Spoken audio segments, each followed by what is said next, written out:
ప్రభుత్వంలో ఎన్నో పథకాలు ఉన్నాయి. ఈ పథకాలన్నిటినీ కూడా రాష్ట్ర ప్రభుత్వం గనక ప్రాపర్ గా మేనేజ్ చేసుకొని నిధులు ఇస్తే ఇంకా కొన్ని వేల కోట్ల రూపాయల పనులు చేయొచ్చు. ఏ విధంగా అంటే 2014-19లో నరేగా ద్వారా మనం అన్ని గ్రామాల్లో చాలా బావుగారు కూర్చొని 28 డిపార్ట్మెంట్లతోటి కన్వర్జెన్స్ చేసి ఆ రోజున ప్రతి గ్రామంలో ప్రతి ఎస్టీ కాలనీలో సిమెంట్ రోడ్లు వేసాం. అదేవిధంగా ఆ రోజున 60,000 కోట్లు ఉండే నరేగా నిధులు ఎంటైర్ కంట్రీకి. ఈ రోజు 86,000 కోట్ల రూపాయలకు పెరిగినాయి.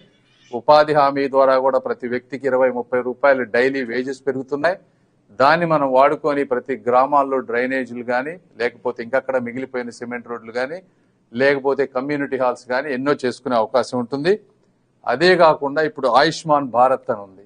ఆయుష్మాన్ భారత్ అనేది ఇది అందరూ వినాల్సింది, తెలుసుకోవాల్సింది. ప్రతి వ్యక్తికి కూడా 5 లక్షల రూపాయలు హాస్పిటల్కి వెళ్తే సెంట్రల్ గవర్నమెంట్ స్కీమ్ ద్వారా ఇన్సూరెన్స్ లాగా వాళ్ళకి మనీ వస్తుంది. ఈ కార్డులు ప్రతి ఒక్కరికి చేరాలి. ఎందుకంటే మా గుంటూరు పార్లమెంట్లోనే చూస్తే 3 లక్షల కుటుంబాలు ఎలిజిబుల్ అయితే కేవలం 28,000 కార్డులు మాత్రం ఇప్పటి వరకు ఇచ్చారు.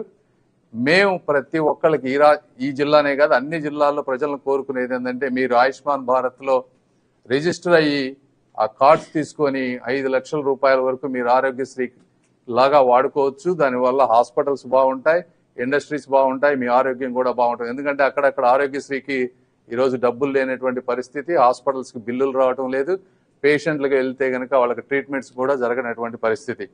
ఇవి కాకుండా ఇంకా జల్ జీవన్ మిషన్ లో రాష్ట్రానికి దాదాపుగా 14,000 కోట్ల రూపాయలు అలకేట్ చేస్తే జగన్మోహన్ రెడ్డి గారు 2,000 కోట్ల రూపాయలు మ్యాచింగ్ గ్రాంట్ వాడి చేసుకున్నారు. 12,000 కోట్లు వదిలిపెట్టేశారు.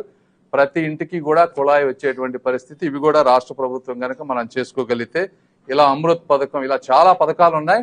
ఇవన్నీ అడిషనల్, మనం చెప్పుకున్న 80,000 కోట్లు కాకుండా ఇవన్నీ కూడా అడిషనల్ బెనిఫిట్స్. ఇవన్నిటినీ చంద్రబాబు నాయుడు గారు కానీ, పవన్ కళ్యాణ్ గారు కానీ, కూటమి ప్రభుత్వం సమర్థవంతంగా ఇమీడియట్ గా కాకపోయినా 1-2 సంవత్సరాల్లో అన్ని సెట్ చేసుకొని అన్ని పథకాలు వాడుకొని ఈ రాష్ట్రాన్ని కనీ విని విరగని రీతిలో అభివృద్ధి చేస్తామని తెలుపుకుంటూ ఈ అవకాశం ఇచ్చిన మీరందరికీ కూడా కృతజ్ఞతలు తెలుపుకుంటున్నాను. Thank you.